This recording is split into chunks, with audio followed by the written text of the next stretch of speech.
Fala pessoal, professor GC aqui. Hoje vamos trabalhar a constante de ionização da água em específico e os conceitos de pH e pOH também, tá certo? Então vamos fazer aqui uma contextualização. É comum a gente ouvir dizer que o pH da água de uma piscina, como a gente está vendo aqui na imagem, ele precisa ser controlado, certo? Assim também como o pH, né, uma sigla que a gente vê muito, o pH da água de um aquário, né, o pH do solo para poder favorecer determinado plantio.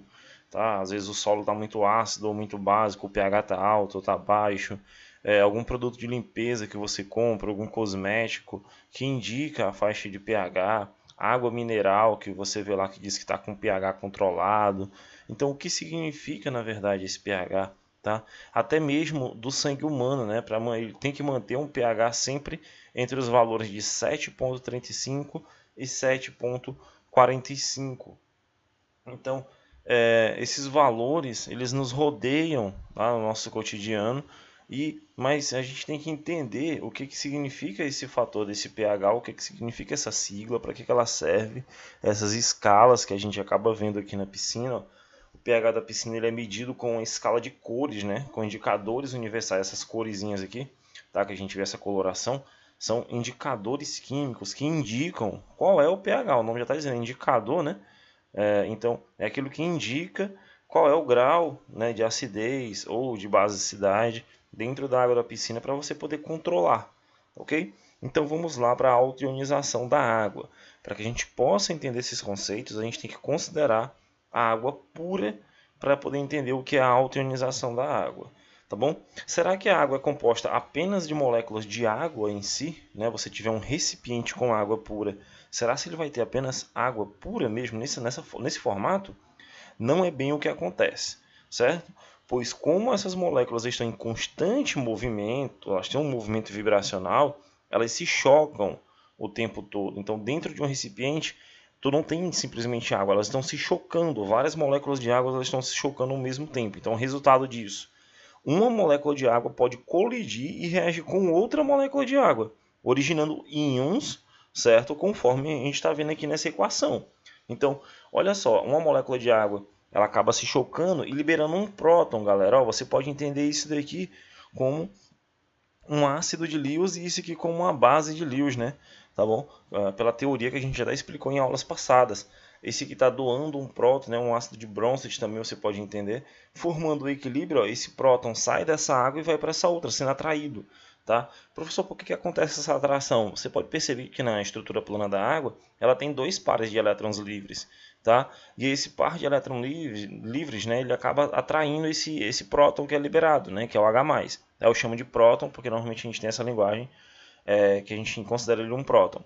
Então, existe com uma ligação dativa sendo formada, tá bom? Uma ligação covalente dativa, ou coordenada, né, que a gente chama. Esse hidrogênio daqui ele sai, a gente está mostrando essa mesma reação aqui embaixo, e acaba se deslocando para cá, formando H3O+, né, o hidroxônio, tá? Esse íon aqui, o H3O+, que forma o que a gente chama simplificadamente de H+, né? Pela teoria de Arrhenius a gente chama de H+. E aí que eu tenho a estrutura plana dele, ó, eu tenho 3 hidrogênios com a ligação da ativa aqui. E também eu tenho a formação da minha hidroxila, que é justamente o hidrogênio que sai daqui, forma a minha hidroxila aqui com carga negativa. Tranquilo? Então, esses íons hidrogênios provenientes da autoionização da água liga-se por compartilhamento ao par de elétrons livres do outro oxigênio de uma outra molécula de água, formando o H3O+. Tá bom? Então, o nosso objeto de estudo são esses íons aqui formados. Pessoal, né, a gente tem aqui essas setas de equilíbrio, isso é muito importante para vocês. Tem uma maior, tem uma menor. Então, essas setas de equilíbrio elas apresentam tamanhos distintos apenas para enfatizar que nesse equilíbrio aí, o predomínio é das moléculas de água, quer dizer, a seta maior está para a esquerda. Né? Então, tu tem mais água no equilíbrio do que os íons formados aqui.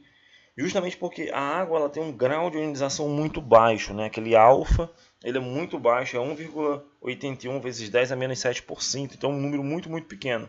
Logo, né, isso quer dizer que aproximadamente 552 milhões, né, de moléculas de água sofrem ionização. Né? né, uma em cada 552 milhões de moléculas de água vão sofrer esse processo aqui. Então é muito, muito pouquinho, mas existe. Tá certo?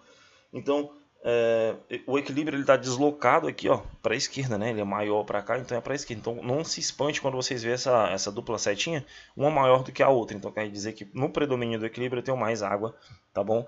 Desse lado. Então, aqui é a autoionização da água, as reações que predominam. E com isso, né, a gente pode ver que existe de forma simplificada isso daqui, ó, simplificando o equilíbrio químico da autoionização da água, eu vou colocar aqui água no estado líquido em equilíbrio, formando H+, e OH-. Lembrando que esse H+, é a mesma coisa desse H3O+, a gente usa aqui como forma simplificada, tá bom? A gente viu anteriormente, tá? A gente viu anteriormente que a concentração de água no equilíbrio ela é constante, tá? Essa concentração de água é de 55,6 mols por litro. Eu fiz esse cálculo na aula anterior e a gente vê que será precivelmente, né, alterada caso alguma nova substância seja adicionada. Dificilmente essa concentração de água ela vai mudar durante o equilíbrio, ela permanece constante. Por isso que eu coloco esse termo aqui junto com a constante de ionização, justamente porque eu fiz aqui, né, produtos dividido pelos meus reagentes.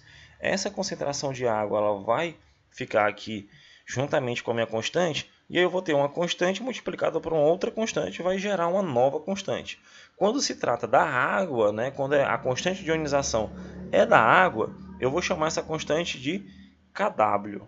Tá bom, gente? Eu vou surgir uma constante chamada Kw. Então, essa é a origem. Então, o Kw ele vai ser igual à concentração de H+, vezes a concentração de OH- no equilíbrio, galera. Tá bom? Então, esse Kw ele tem um valor fixo para algumas temperaturas.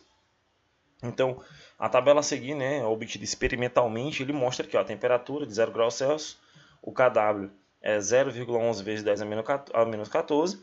Normalmente a gente usa essa temperatura aqui, ó. Ela vai mudando com a temperatura, certo? Porque a constante ela muda com a variação da temperatura. A temperatura é um fator de mudança.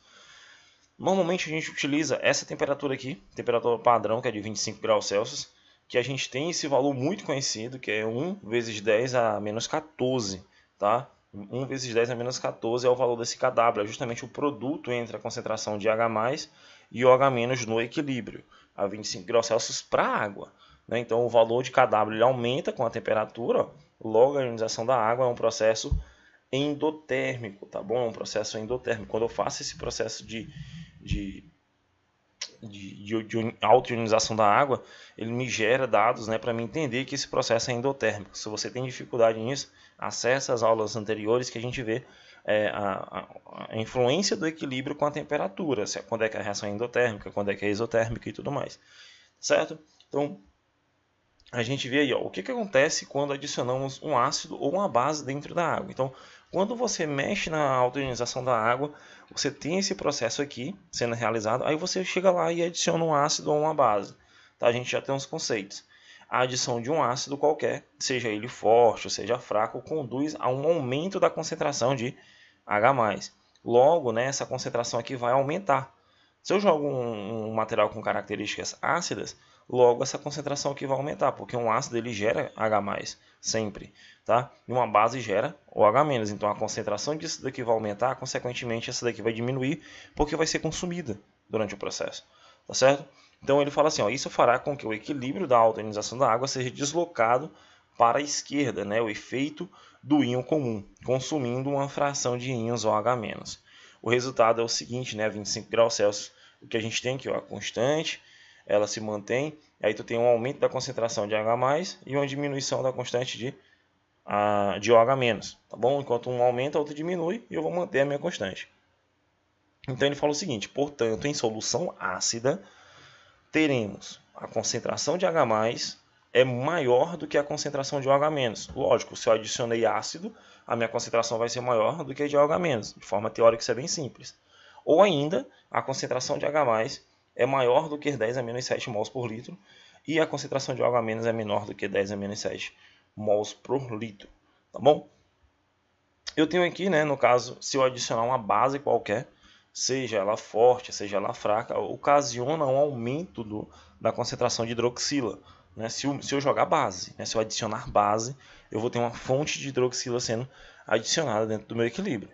Isso desloca o equilíbrio da autoionização da água para a esquerda e consome parte dos íons H+, né?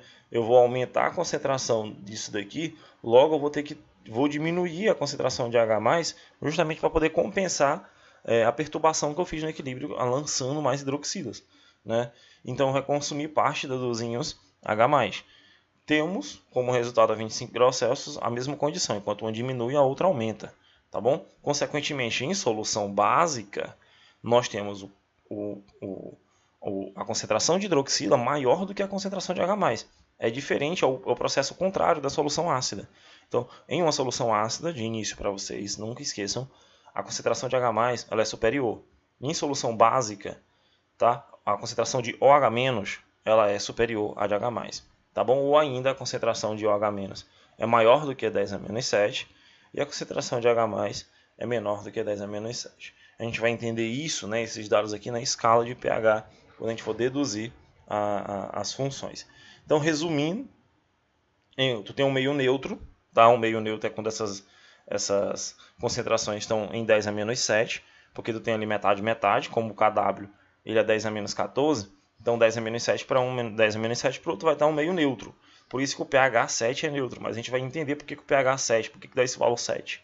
Mas é justamente por conta dessa potência. Então, valores superiores, né, a 10 a menos 7. Entenda que 10 a menos 6 é maior do que 10 a menos 7. Então, quando a minha potência negativa aqui vai diminuindo, meu número vai aumentando, galera. Tá bom? Então, e esse número aqui, quanto maior a potência negativa, né, menor o número. Tá?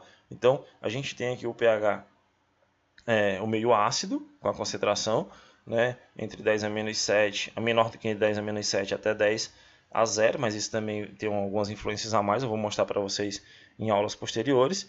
E o meio básico, né, com pH aqui, ó, que vai dar maior do que 8, 9, 10, 11, 12, 13, 14, tá?